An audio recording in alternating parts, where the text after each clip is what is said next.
Tambay kami dito ni Brandy. Ayan guys. Habang inaantay namin si Mami, bibili siya ng ano.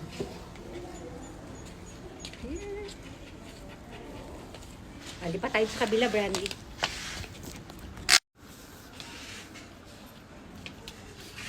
Yan, o diba? Ang ganda ng view. Hi!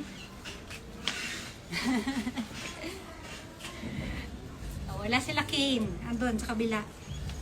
Ako ang yaya ni Brandy. Diba?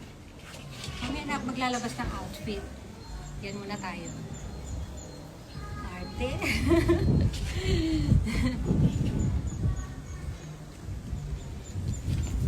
Halika na. Tapusin na natin to. Mamaya doon tayo. Yeah.